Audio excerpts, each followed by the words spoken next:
Welcome to this very special edition of A News Talks, coming to you live from Kazakhstan's capital Astana. We're here in the A News Talks берүүсүнүн атайын чыгарылышына кош келиңиздер. Биз түз эфирде Казакстандын борбору Астанадан түз байланышып жатабыз. And it's a very special. Азыр биз Максут Нарикбаев университетинин алдындагы абройлуу жана заманбап эл аралык журналистика мектебинде турабыз. In a few moments time. Бүгүнкү чыгарылыш өзгөчө, анткени бизде кадырлуу эксперттерден турган коноктор чогулду. Joining forces. Мындан да маанилүүсү, бул жолу биз Жибек жолу Silkway TV телеканалы менен кызматташып, эки каналдан тең түз эфирде көрсөтүп жатабыз. Channels and of course Албетте ушул берүүнүн алып баруучусу катары эл сүймөнчүлүгүнө айланган Жибек жолу Silkway TV телеканалынын алып баруучусу Күн Сая менен чогуу болуу мен үчүн өзгөчө сыймык. Күн Сая, курмет, бизге кошулганыңызга чоң рахмат. Now Kinsaya, you're gonna Күн Сая, бүгүнкү чыгарылыштын темасы тууралуу айтып берип, кадырлуу конокторубузду тааныштырып өтсөңүз. panelists on you. Yeah. So today we are here to discuss Бүгүн биз абдан маанилүү тема боюнча чогулдук. Бул медиа менен дипломатиянын айкалышы. media and diplomacy. Жыл сайын медиа чөйрөсү өзгөрүп, өнүгүп жатат. Жасалма интеллектин, социалдык тармактардын жана ар кандай санариптик платформалардын пайда болушу журналистика менен медианы түп тамырынан бери өзгөрттү. Journalism and media. Бул технологиялар азыр саясаттагы талкууларга да терең таасир тийгизип жатат. Бүгүнкү конокторубуз менен бирге биз медианын жана дипломатиянын азыркы абалы тууралуу ой бөлүшүп, келечегине көз чаптырабыз. Анда урматтуу конокторубузду тааныштырып өтөйүн. Of media and Биринчилерден болуп Ожет Шегирбаев, саясий серепчи жана илимдин кандидаты. first, Андан кийин Шахзада Шогелбаева, бренд-стратег, трендтин негиздөөчүсү жана туруктуу айылдык өнүгүү фондунун коомчулук менен байланыш бөлүмүнүн мүдүрү. the PR director Андан соң Мирас Жиенбаев, Максут Нарикбаев атындагы университеттин башкармалыгынын төрагасынын эл аралык байланыштар жана демилгелер боюнча кеңешчиси. affairs and initiatives at Maksud Акырында Амина Байкенова, информатика магистри жана акылдуу системалар жана жасалма интеллект институтунун IT продукт менеджери. of Smart Systems and Менин биринчи суроом Ожет мырзага. Бүгүнкү күндө медианын дипломатиядагы орду кандай жана алар дүйнөлүк күн тартибин кантип калыптандырып жатышат? shape the international agenda. Well, from my point of view, if you talk about the social sphere, international relations, everything that is concerned about the Менин оюмча социалдык чөйрөгө жана эл аралык мамилелерге, кыскасы коомго тиешелүү болгон баардык нерсеге терең байланышты караш керек. Мисалы ушул долбоорду алсак, мен медиа долбоор, ал Казакстан менен Азербайжан элдеринин ортосунда өз ара түшүнүүнү бекемдөөгө багытталган. Баары бири-бири менен байланышта. Бул биринчи. Экинчиден, медиа деген эмне? Бул маалымат жана анын таралышы. Ал эми бул жерде негизги ролду маалыматтын канчалык ылдам жана канчалык тез таратылары ойнойт. decision maker, he Азыркы заманда ар бир саясатчы, ар бир чечим кабыл алуучу адам маалыматка таянат. Бул жерде жөн гана маалымат эмес, ошол маалыматтын ылдамдыгы жана үзгүлтүксүздүгү да өтө маанилүү. Бул менин жеке пикирим. important. So that's my opinion. Сиздин оюңузча бүгүн кайсы маалыматтык технологиялар эң көп талапка ээ? Well, first of all, of course, it's artificial intelligence, AI. It changes a lot of things. So now if for instance 5 years ago, 10 years ago, we could see that. Биринчиден, албетте бул жасалма интеллект. Now we cannot say that. Ал көп нерсени өзгөртүп жатат. Мисалы 5-10 жыл мурун биз ишенимдүү түрдө ооба бул дипфейк деп айта алсак, азыр мындай айтуу кыйын болуп калды. Some political person. Чындыгында эле министр сүйлөп жатабы же болбосо бул жасалма интеллект менен жасалган дипфейкпи, аны аныктоо барган сайын татаалдашып жатат. In my personal Ошондуктан менин оюмча жасалма интеллекттин жардамы менен жаратылган баардык контент атайын белги менен коштолушу керек. is quite important nowadays. It's very interesting. Абдан кызыктуу тема. Жасалма интеллект туурабы? Жообуңуз үчүн рахмат. Continue this. Амина, ушул теманы сиз менен улантсак болобу? Чындыгында жасалма интеллект азыр дээрлик баардык тармактарда таасир этүүдө. Медиада өзгөчө учур эмес. On one hand, Бир жагынан ал процесстерди ылдамдатууга жардам берет. Биз керектүүчүлөр керектүү маалыматты бат таба алабыз. Ал эми медиа тармагында иштеген компаниялар контентти бат өндүрө алышат. Бирок экинчи жагынан биз Өжет мырзанын сөзүнөн уккандай жаңы чакырыктар да пайда болду. Дипфейктер медианын коом менен болгон ишениминин төмөндөшү. Сиздин оюңузча жасалма интеллект менен болгон мамилебизди кандайча туура кура алабыз? for us to think about AI. So generally, all AI tools is something like now it's something new, and all people think yes, we can start to use it. But on the other hand, all those data. Жасалма интеллект салыштырмалуу жаңы көрүнүш. Жана адамдар аны активдүү колдонуп жатышат. It happens because people Бирок ал жараткан фейк жаңылыктар же башка контент өзүнөн өзү жаралбайт. circulated inside all Бул адамдардын этиятсыздыгынын суроо бербей калышынын кесепети. like how they produced. Биз ойлонбой калдык, ушул куралдар кайсы маалыматтарга таянат, алар кайда сакталат, ким түзөт, аларды түзгөн адам. Yes, so in near Ооба, future, биз көптөр жасалма интеллект жакын арада айрым кесиптерди алмаштырат дешет. replace the human being, but it's very Бирок эң негизгиси ар бир моделдин, ар бир куралдын артында сөзсүз түрдө адам турушу керек. it's very important to understand that there's Адам жасалма интеллектин жараткан нерсесин текшерип турушу абзел. it is kind of Ал жараянды тездетет, бирок акыркы текшерүү дайыма адамдын колунда. speedy work. Анткени технологияларды жаратууда да, колдонууда да негизги ролду адам ойнойт. Most important in the cycle of the products. So, as a human, Ал эми сиз өзүңүз инсан катары, адис катары көбүрөөк тынчсызданасызбы же оптимистсизби? a bit of both. Regarding AI, regarding the future, I think that it will definitely will change everything. We will see and we will face one. Эгерде жасалма интеллекттин келечеги тууралуу айтсам, мен ишенем. Ал чындап эле дүйнөнү өзгөртөт. Like the country which will create Бирок эң негизги маселелердин бири бул суроо. Бул технологияларды ким жаратат? the world. Ким натыйжалуу жасалма интеллект куралдарын иштеп чыкса, ошол өлкө сөзсүз түрдө дүйнөлүк лидерге айланат.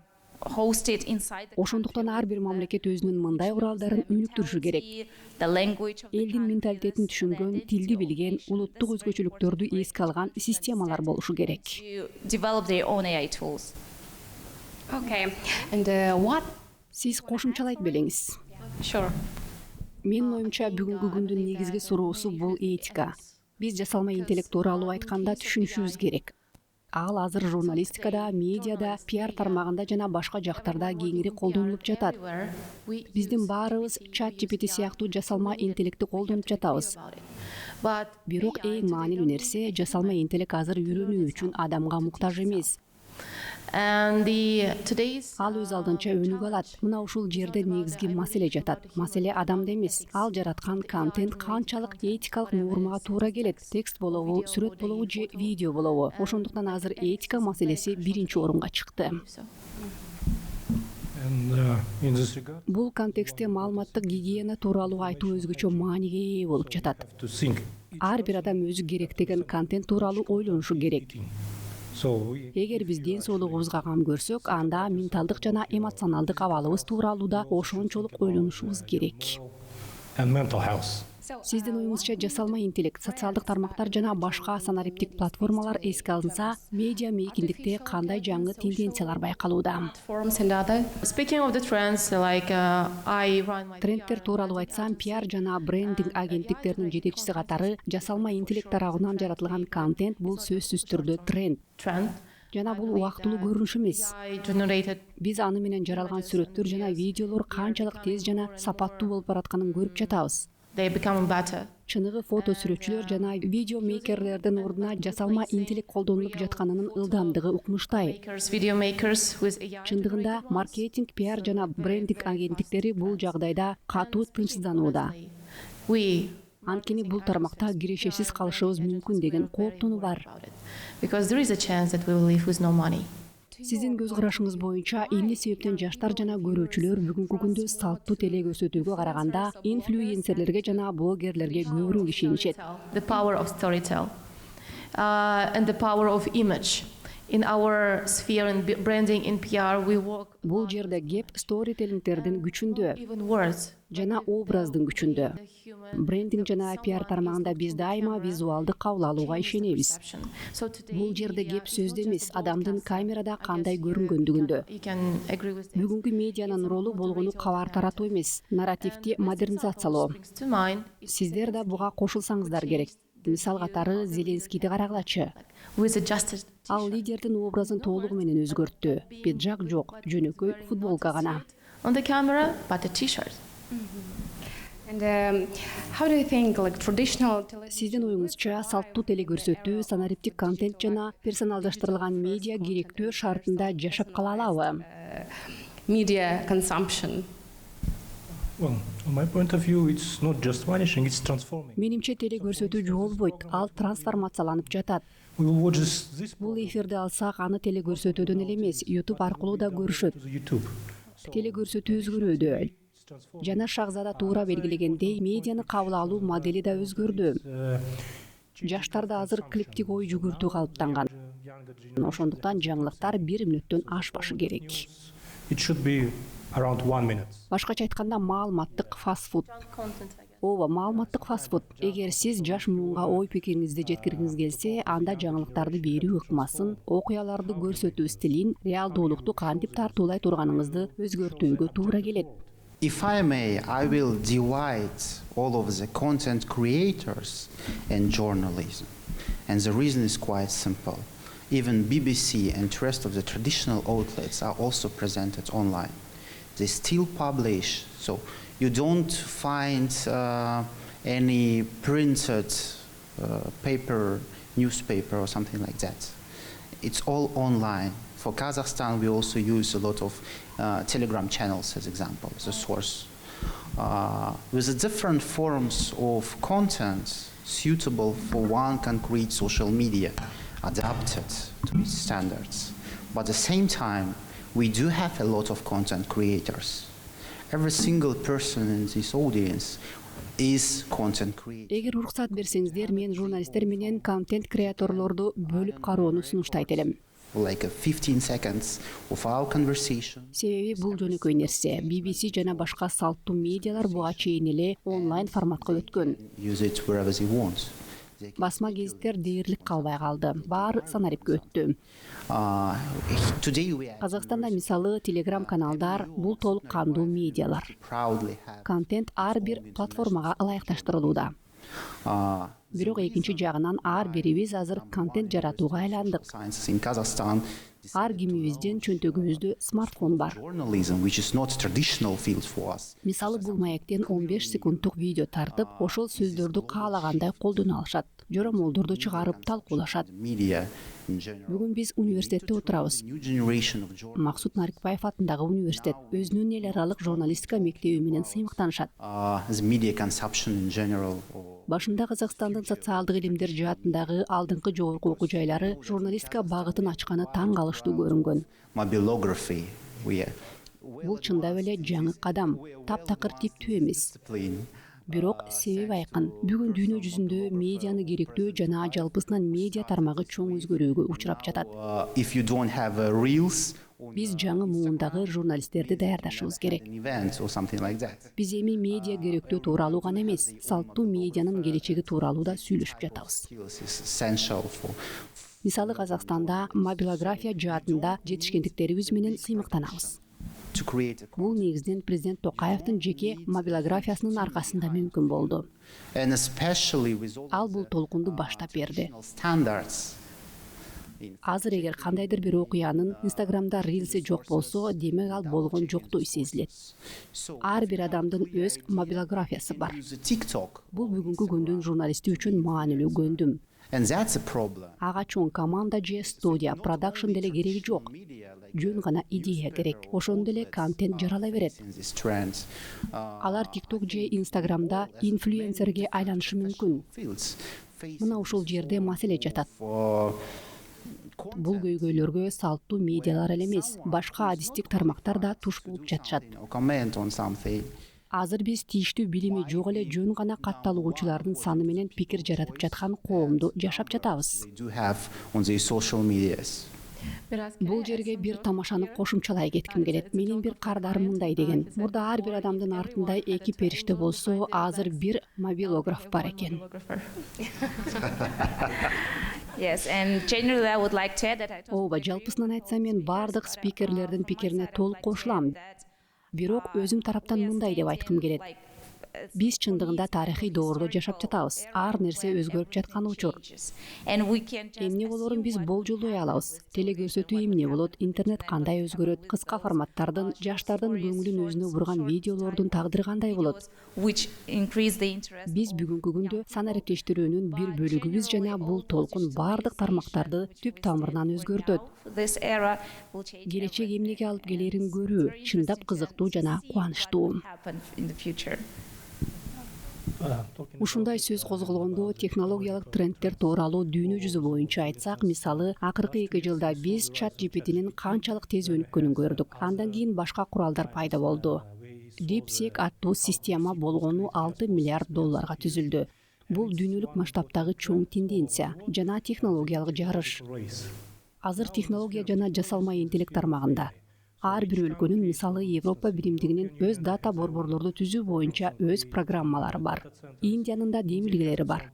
Өткөн жумада Трамп араб өлкөлөрүнө чоң сапар менен барып, анын Бириккен Араб Эмирлиги менен түзгөн маанилүү келишимдеринин бири дата борборлорду куруу жана жасалма интеллектке негизделген продуктыларды иштеп чыгуу болду.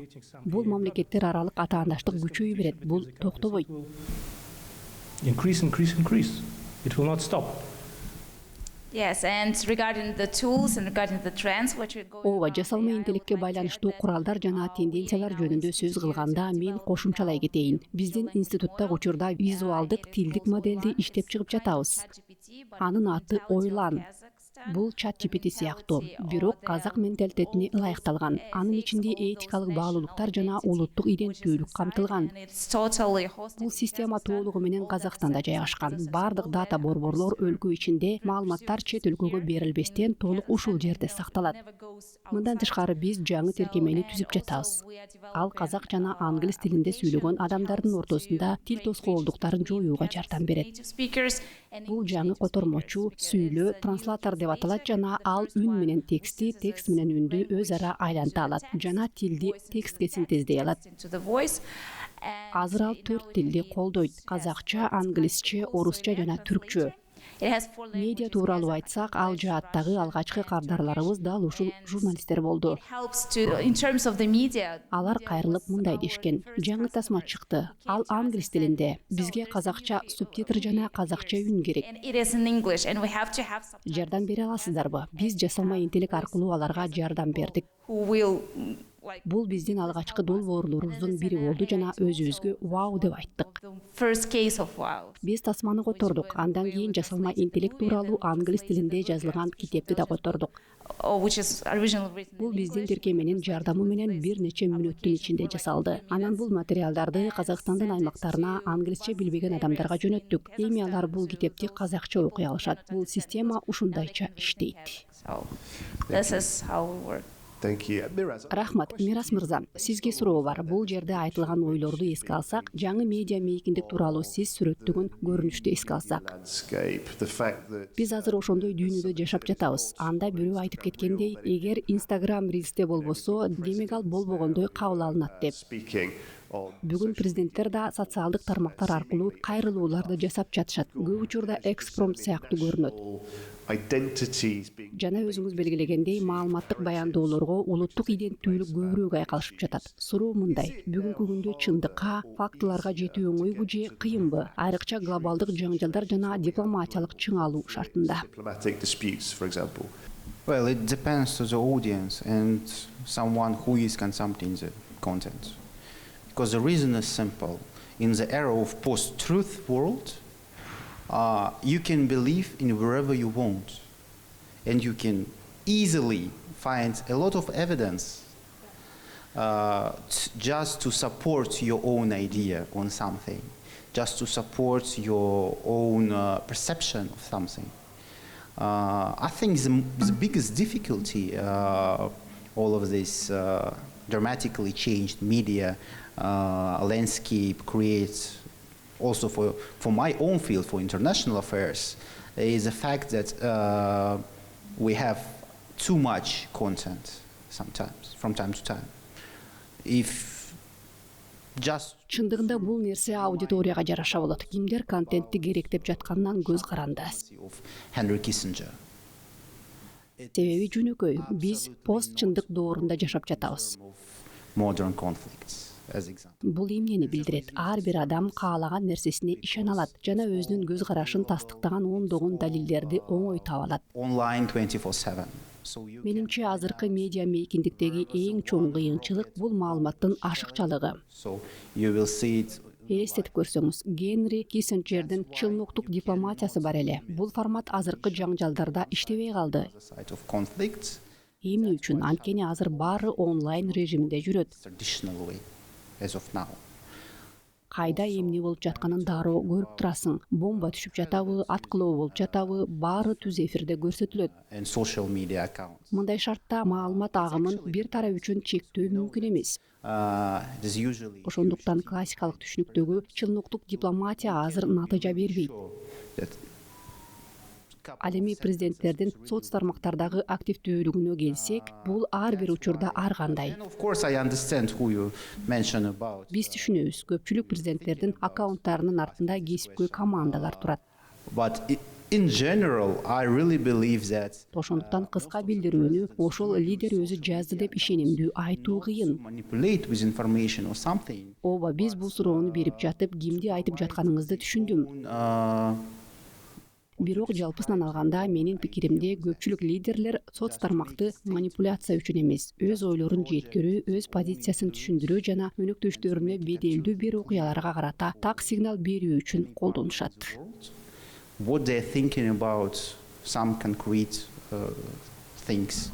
Эреже катары кайсыл жерде маалыматтык боштук пайда болсо, ал сөзсүз түрдө кимдир бирөө тарабынан толтурулат. Yes. It all depends from situation to situation, because I always think about the gap of verified data, because you know about so many media speculations and using not only deepfake but videos which was recorded much earlier or not in that location in general. Бул жагдайга жараша болот. Көп учурда ишенимдүү булактар ордуна аргандай жоромолдор чыгат. Or another.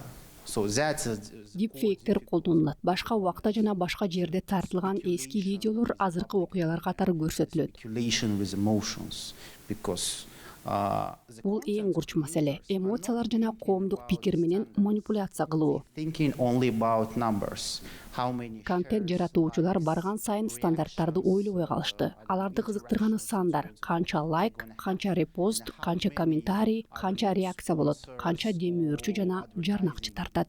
they're gonna attract thanks to these numbers of statistics of their accounts. Дал ушул тууралуу айткым келген. Менимче бара-бара биз маалыматтык спам моделине келебиз. Дипфейк жасоочулар жаңыча спамга айланат. Эл болсо бир нече гана ишенимдүү булакка көңүл бурат. Расмий телеграм каналдарга, TikTok баракчаларга, белгилүү эксперттерге акыр аягы ушул жакка жетебиз. Telegram channels or TikTok channels, and some experts who will describe you with the time, I think.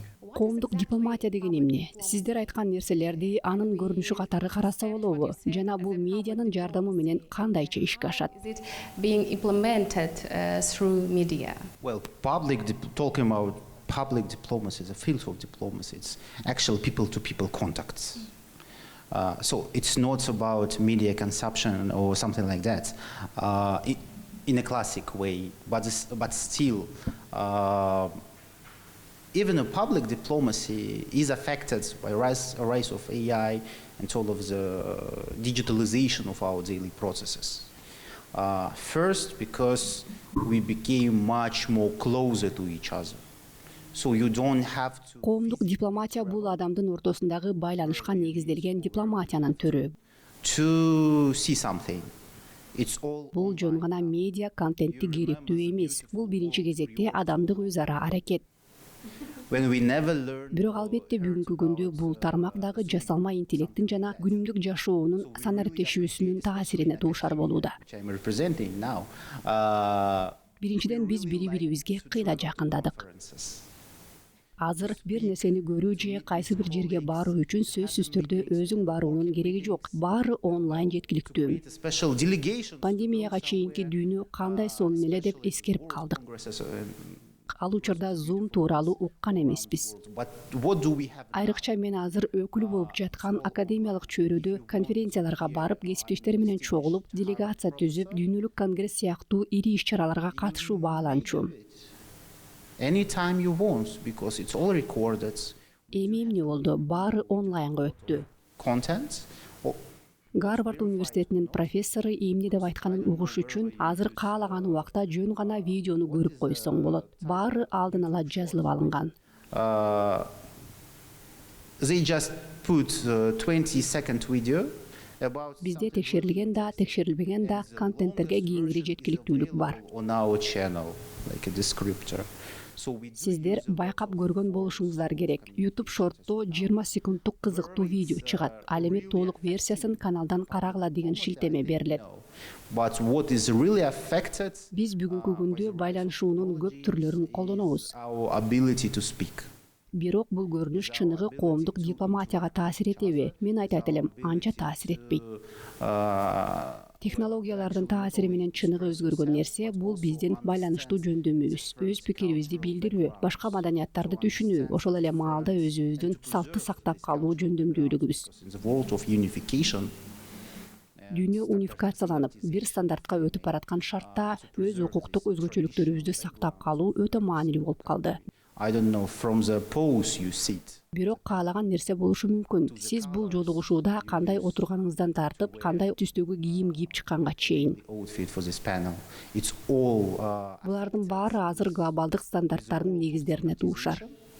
in one hand, Бирок ошол эле учурда суроо туулат. Мунун баарынын ичинде улуттук салтты, маданиятты, иденттүүлүктү кантип жоготпой сактап калабыз? national traditions, culture, and identity.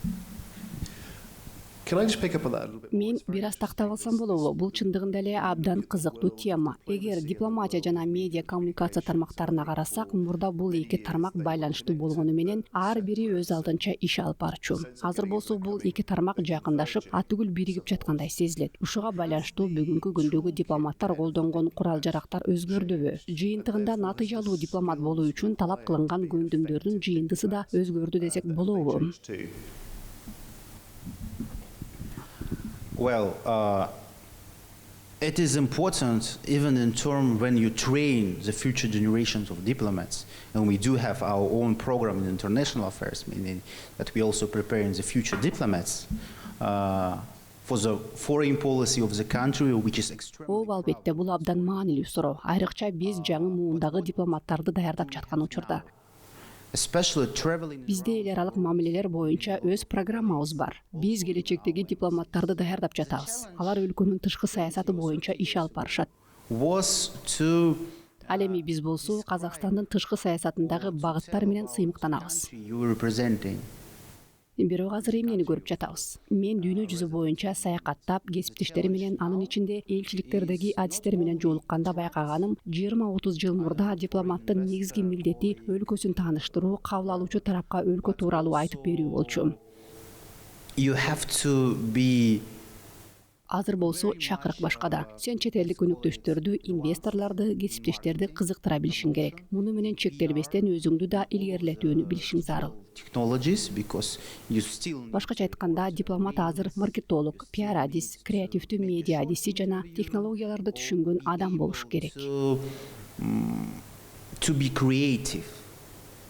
Бүгүнкү дипломат видео роликтерди тарта билиши, интервью жаздыруусу, оригиналдуу контент түзө алышы керек. Special attention in Kazakhstan in the world. Ошондуктан биздин аймакта креативдүү индустрияларды өнүктүрүү абдан маанилүү. Because you don't have to Казакстанда бул жаатта өзгөчө көңүл бурулуп жатат. Бул дипломатиялык практикага да түз таасир этүүдө. negotiate your Жүктөм өзгөрдү. and the reason is Эми ар бир жолу кесиптештер менен бетме-бет жолугуп сүйлөшүүнүн кажети жок. 24/7. So you might Эмне үчүн? Анткени сенин өлкөң тууралуу маалымат 24/7 ачык жеткиликтүү. understand everything. Ар ким өзү кызыккан маалыматты ички жана тышкы саясат, экономика, маданият, жашоо образы, Казакстандын тарыхы тууралуу издеп таба алат Wherever. жана сүйлөшүүгө даяр болуп келет. Negotiation already well prepared. Fantastic. Чоң рахмат, Мирас. Ошондой эле баардык панелдик катышуучуларга бул абдан мыкты байланыш болду. Сиздердин пикирлериңиздерди абдан жогору баалайбыз. Ооба, чоң рахмат. Сиздердин ой пикирлер жана конструктивдүү диалог үчүн терең ыраазычылык билдиребиз. Азыр микрофонду E-News агенттигинен Кэти Уилсонго тапшырам. Бул талкуунун аягы эмес, бул болгонун ортосу. Кэти азыр залга чыгып, биздин урматтуу эксперт аудиториябызга сөз берет. Сиздер да өз оюңарды жана комментарийлериңерди айтып бере алышыңар үчүн. Thank you, Guy, and thanks everybody for a great discussion. Рахмат, Гай. Жана ушул маанилүү талкуу үчүн баарыңыздарга чоң рахмат. Бул жерге келгениңиздер үчүн абдан ыраазыбыз. Биз сиздерди атайын чакырдык, анткени сиздер ушул талкууга баалуу салым кошо аларыңыздарга ишенебиз. Ошондуктан кимде суроо, ой же комментарий болсо, жөн гана кол көтөрүп коюңуз. Мен дароо жаныңызга барам. Ооба, сиз биринчи кол көтөрдүңүз. Суранам, өзүңүздү тааныштырып өтүңүз. Please introduce yourself as well. Чоң рахмат сүйлөөгө мүмкүнчүлүк бергениңиздер үчүн. Менин атым Шаумен Жангирхан. Мен Нарикбаев университетинин акыркы курсунда окуйм, финансы факультетинде. Менде чындыгында абдан кызыктуу суроо бар. Бүгүнкү күндө жасалма интеллект куралдары кандай жашыруун коркунучтарды катышы мүмкүн? Анткени сиздер айткандай, биздин муун, жаңы муундар, аларда клиптик аң сезим бар. Маалыматты кыска, 1 мүнөткө жетпеген видеолор аркылуу кабыл алышат. Демек, жасалма интеллектти колдонуунун мүмкүн болуучу жашыруун коркунуч эмнеде? Бул маселени этикалык жагынан дагы түшүндүрүп бере аласыздарбы? Рахмат. Can you explain it from the ethical side? Thank you. I guess Amina can answer. Yes, one of the, it's not a hidden danger, but it's Ооба, мен жооп берип көрсөм болот. Бул балким жашыруун коркунуч эмес, өтө эле ачык көрүнүп турган коркунуч. all of us. Биздин бүтүндөй муун атыгүл жаштар эле эмес, жалпыбыз жасалма интеллект куралдарын активдүү колдонуп жатканда бир абдан маанилүү нерсени унутуп жатабыз. And it shall do something. Биздин мээбиз бул да нейрондук тармак. Ал да иштеши керек, үйрөнүшү керек жана жаңы нерсе жаратышы керек. Brain, and we still do not know. Жасалма интеллект биздин мээ менен параллелдүү өнүгүп жатат. Бирок биз азыркыга чейин адамдын мээси кантип иштээрин толук түшүнбөйбүз. How our brain. Эгер жасалма интеллект баарын биздин ордубузга аткарып жатса, анда биз эмне кылабыз? Биздин мээ кандайча машыгат, жаңыны кантип ачат? Эгер технология баарын өзү жасай берсе, бул биринчи эң ачык коркунуч. It is data which we put Ал эми экинчиси албетте киберкоопсуздук. 95% of data. Биз жасалма интеллектке берген нерсенин баары бул маалымат. It's something that very Бүгүнкү күндө ошол маалыматтын 95% бул таштанды. ourselves. And only 5%. Бул пайдасыз же зыяндуу маалымат. Биринчи кезекте биз өзүбүз үчүн зыяндуу. From my side, it's very too Болгону 5% гана чыныгы баалуулукка ээ же жыйынтык бере турган маалымат. future, and we still Биз буга азырдан эле туш болуп жатабыз. Кыска видеолор аркылуу. with those like when people start. They Адамдар өз алдынча ойлонгонду токтотуп, бир нерсе жаратпай калышты. Технологияларга толук көз каранды болуп калышты. rely on technologies. But they Бирок алар унутуп коюшат. Бул технологияларды адамдын мээси ойлоп тапкан. which has created it. So yes, do you have something to add? Personally as a mom, I'm very much worried that our children. Мен эне катары балдарыбыз үчүн өзгөчө өспүрүмдөр үчүн абдан санаркайм. Ар бир нерсеге узак убакыт көңүл бурганга жарашпайт. As a PR specialist, Пиар адис катары мен да кээде түшүнбөй калам. Маалыматты кантип туура жеткирсе болот. Эгерде болгону 1 мүнөттүк, кээде 30 секундтук убакыт болсо. today what are mostly Азыр көпчүлүк маркетинг агенттиктери жана контент жаратуучулар видеону мындай сөздөр менен башташат. till the end. Yes. Сураныч, бул видеону аягына чейин көрүңүз. Анткени адамдар үчүн көңүлдү топтоо кыйын болуп калды. Балдар үчүн да, чоңдор үчүн да. Children. And personally, I'm very worried. Чындыгында мен балдар үчүн гана эмес, өзүм үчүн да санаркайм. Анткени мен да ушул көрүнүштүн курмандыгы болуп калдым. Shorts on TikTok. Менин балдарым TikTok, Shorts көрүшөт. Is there any hidden danger? Эгер коркунучтар тууралуу айтсак, анда клиптик аң сезим жөнүндө ашыкча оптимист болууга болбойт. Short thinking. Thank you. Рахмат, дагы комментарий, ой же суроо барбы? Okay, go on. Менде дагы суроо бар. Ооба, сураныч. Акыркы суроом, келечекте жасалма интеллект куралдары кандайдыр бир жол менен жөнгө салынышы мүмкүнбү? They are regulating now. Алар азыр да жөнгө салынып жатат. Мен учурда 3 багытта иштеп жатам. Алардын бири мажилисте. Биз 3 мыйзам долбоорунун үстүндө иштеп жатабыз. Алардын бири жасалма интеллект тармагындагы жөнгө салуу тууралуу. Азырынча майда чүйдөсүн айта албайм, бирок иш жүрүп жатат деп ишенимдүү айта алам. Балким бул талкууну 1 жыл мурда эле баштоо керек болчу. For now, I cannot say nothing. I can say nothing, but I can assure that it's being regulated. Of course it needed, and maybe we had to start this conversation maybe 1 year ago. Well, and actually coming back to your first question and combining it with your second, we already started to regulate AI usage and AI consumption on a daily routine. For example, here at university, we are proud founding member of the League of Academic Integrity in this country. And we wrote a very first, for Kazakhstan, code of ethical use of AI in education. So you may use AI for some very, very limited areas, but not to interpret. Ооба, сиздин экинчи сурооңузга жооп берип жатып, биринчисине да кайрылам.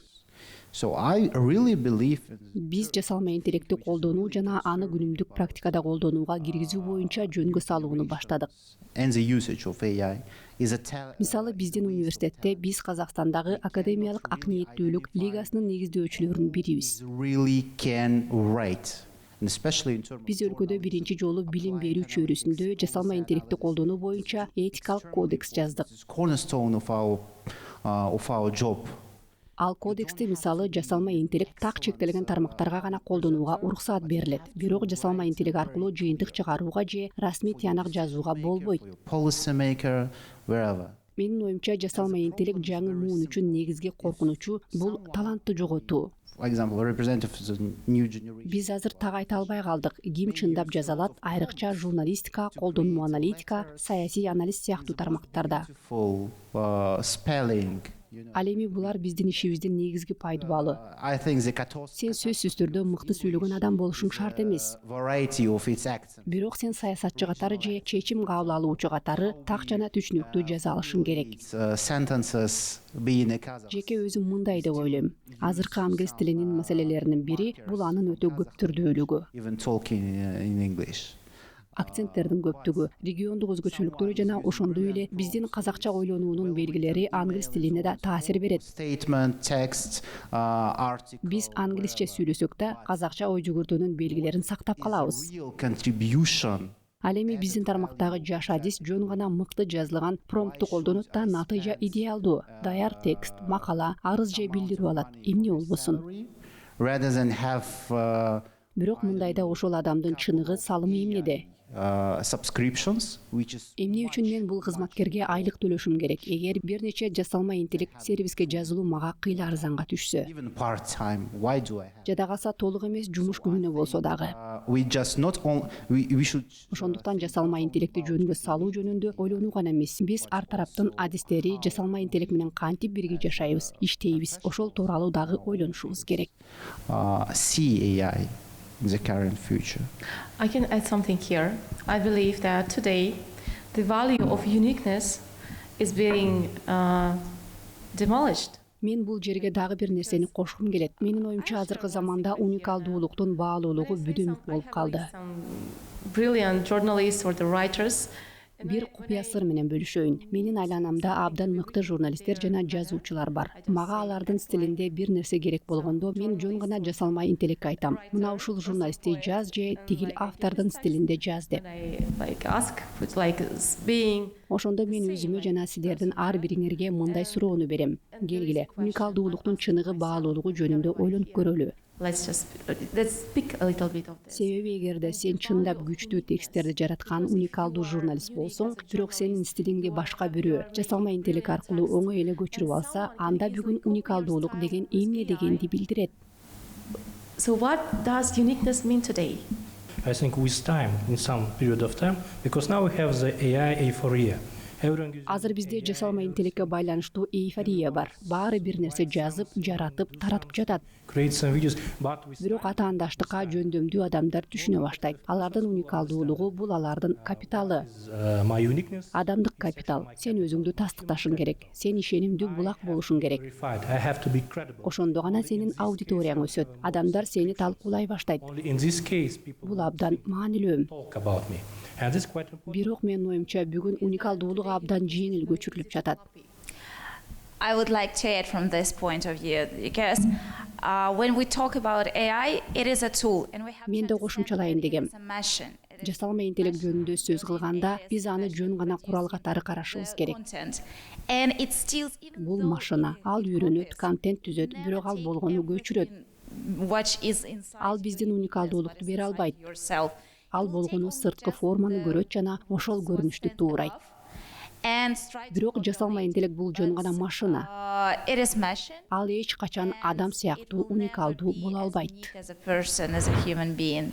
So Эгер чыныгы уникалдуулук биз ойлогондон азыраак бааланганда, биз азыр бул жерде офлайн отурмак эмеспиз. Биздин ордубузда жасалма интеллект аватарлары отурат эле. yes, I would like also to add that yes. Now Туура, it's дагы бир нерсе about кошкум келет. AI tools, about Азыр everything. We're ооба so эйфория. happy to see it.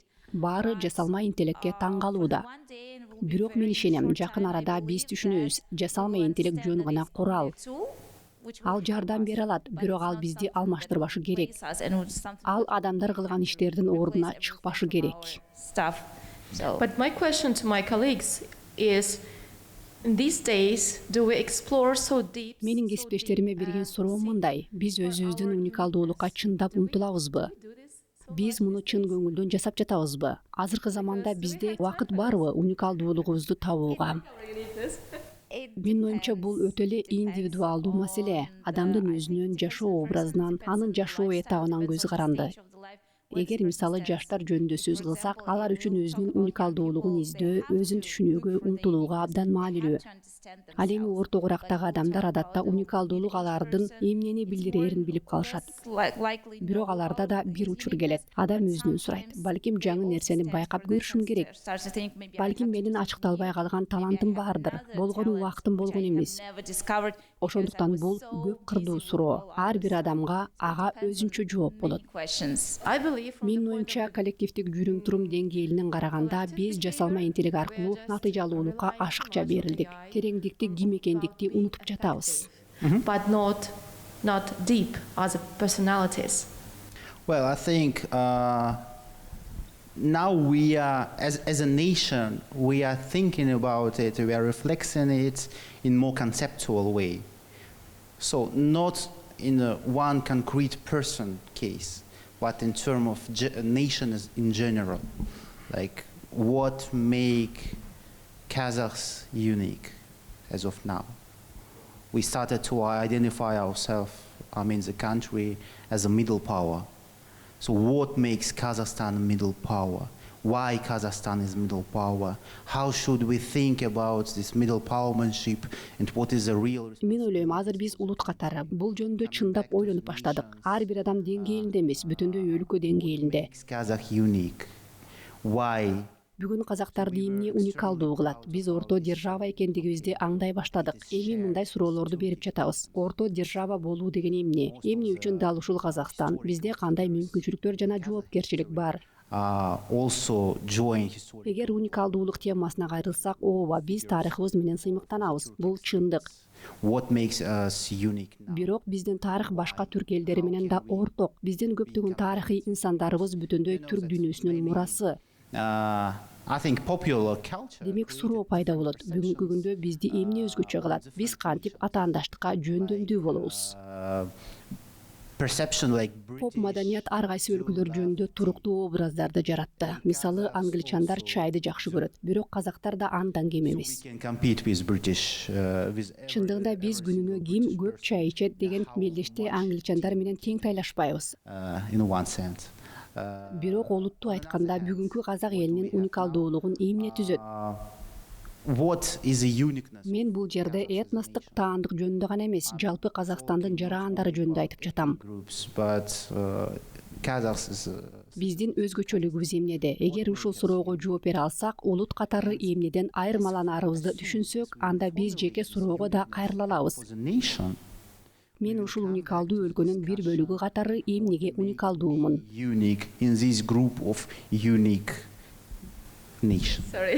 Кечиресиздер, сөзүңүзгө аралжы. Бирок мен баарыңарга абдан таасирлендим. Мыкты талкуу болду. Эми мен залдагы адамдардын пикирин уга кетким келет. Кимде суроолор же ойлор бар? Hello, my name is Asem Kusmanova. I am sociologist. Саламатсыздарбы? Менин атым Асем Кусманова. Социологмун, изилдөөчүмүн. Own bubble. Азыр менин оюмча баарыбыз маалыматтык бөлүктөрдө жашап жатабыз. I consume information related to science. If someone is, had passion to football, he consumes. Мисалы, мен илимди жакшы көрөм. Ошондуктан илимий контентти гана окуйм. And as a consequence, everyone has own universe, and Башкалар футболго кызыгат. Ошол чөйрөдө гана жашайт. for Натыйжада ар бирибиздин өзүнчө дүйнөбүз бар. social solidarity. Бирок бул коомдук биримдикке коркунуч жаратат. Common things, common background. Бизде орток түшүнүктөр, маанилер жоголууда. For achieving Ал эми бир нерсени чогуу түзүш үчүн бизде жок дегенде бир нерсе жалпы болушу керек. based on some sameness. But Бирок бүгүн биз көбүрөөк индивидуализмди көрүп жатабыз. Коллективдик аң сезимден, орток өздүктөн көрө. solution, how we can keep Бул улам барган сайын поляризацияланып жаткан дүйнөдө кантип биримдикти сактай алабыз? Эгер биз бири-бирибизге окшош болбосок. like not sameness but unity. Yes. I don't think that it happens right now because there is a social theory that circle of our conversation, the circle of Бул жаңылык деле эмес деп ойлойм. my network system. Мында теория бар. Ар бир адамдын социалдык чөйрөсү болжол менен 100 адамдан турат. So this is a theory. It's not just happening. Бул дайыма эле болгон. It's some kind of a Ал эми бул көйгөйдү чечүү үчүн азыркы технологиялык өнүгүүнүн ылдамдыгын эске алсак, биз сөзсүз түрдө сылык мамиле кылуу жөндөмдүүлүгүн өнүктүрүшүбүз керек. you not to drawn up. Бул жасалма интеллекттин маалыматтардын жана дипфейктердин толкунунда чөгүп кетпеш үчүн абдан маанилүү. Critical thinking, only understanding that you are living Өзүбүзгө ооба мен өзүмдүн чөйрөмдө жашайм деп, бирок ошол эле учурда бул чөйрөдөн чыгууга аракет кылып, жаңы адамдар менен таанышып, коомдук байланыштарды кеңейтүүгө тийишпиз. to new people will help you. I think it's all about empathy first, because yes, we will always live in our own bubbles. It doesn't matter how many efforts will you put to make it bigger. Anyway, it is a bubble. Every single, even the countries do live in their own bubbles, do live in their own perceptions of different things. I call it personally strategic culture of the nations, which is a beautiful combination of historical background of the nations, which is affecting different perceptions, how we see the world, how we see the families, the processes, and so on, norms, values, and so on and so on. What do we have in Kazakhstan? Still, even if we do live in bubbles, we still have that beautiful phenomena of bigger families. Мен болсо мындай деп айтат элем. Баары эмпатиядан башталат. Almost one. Биз дайыма өз чөйрөбүздө жашайбыз. Сиз аны канча кеңейтсеңиз да, бул баары бир ал ыйлакча бойдон кала берет. To the person. So it's not only about. Бүтүндөй мамлекеттер да өз көбүгүндө жашайт. Алар башка өлкөлөрдү, үй бүлөнү, баалуулуктарды, нормаларды кандайча түшүнөт. Ошол көз караш аркылуу. How you are related to this concrete person in terms. Мен муну улуттардын стратегиялык маданияты деп айтам. Бул элдин тарыхынан келип чыккан түшүнүктөр. Not just a colleague, but someone. Бизде Казакстанда ар кимдин өз көбүгү болсо да, чоң үй бүлө деген феномен сакталып келет. As of now, for us. Билесиздерби, казак тилинде ким кимге кандай тууган болгондугун сүрөттөө үчүн 97 сөз бар. To understand each other. Жөн гана ага, эже, кайната же кайнен эмес. Of population. Бул бизде байланышты кандай бааларыбызды көрсөтөт. Кызматташ эмес, сенин үй бүлөңдүн бир бөлүгү. Review process of academic publishing Ошондуктан менин оюмча өз көбүгүңдө жашоо бул нормалдуу нерсе. Especially our colleagues Эң негизгиси бири-бирибизге эмпатия менен мамиле кылуу, do concerning about түшүнүүгө аракет кылуу. Анткени дүйнө калкынын 99% үчүн мисалы академиялык макалаларды рецензиялоо кандай өтөөрү эч мааниге эмес. by your colleagues. Бирок университетте макала жазып, басып чыгаруучу адам үчүн бул чыныгы маселе. But it is not a problem for Илимий макала жазып, аны көз карандысыз эки тараптуу рецензиядан өткөрүү абдан татаал. that every single person Бирок бул көпчүлүккө кереги жок. problems to have its own life Ар бир адамдын өз милдети, өз баалуулуктары, өз эрежелери бар. is a key for something Бул айырмачылыкты кабыл алуу, бул чыныгы бирикмеге жол. is reach Анткени мен ишенем, Казакстандын күчү анын ар түрдүүлүгүндө. complexities. Биз көптөгөн өздүктөрдү, маданияттарды бириктирген өлкөбүз. Бул баарыбызды бир биз кылат. Groups, but still be united by our differences. Бул чындап кызыктуу ой экен. Менимче дагы бир суроо берип кетүүгө убакыт бар. Каршылыгыңыздар жок болсо, Кетти. Ооба, биздин талкууну соңуна чыгаргысы келген бирөө барбы? Hello, my name is Aidana Kesina. I'm representing Kazakhstan Institute for Strategic Studies. My question is about Саламатсыздарбы, менин атым Айдана Кесина. Мен Казакстандагы стратегиялык изилдөөлөр институтунан болом. even like the single chat Менин суроом туруктуу өнүгүү контекстинде жасалма интеллекттин этикасына байланыштуу. tone of Анткени менин билишимче, чат GPTге бир суроо берүү да чоң энергетикалык чыгымдарды талап кылат. I know that even now Азыр анын энергияны колдонуусу 100 мамлекеттин керектүүсүнө тете деп айтылып жатат. maybe 100 countries. So Биз жасалма интеллектти өнүктүрүү менен экологиялык туруктуулуктун ортосунда кандай баланс таба алабыз? sustainable. Yeah, brilliant. Thank you. As I was told, there is a technological race. So each country tries to increase its own efficiency.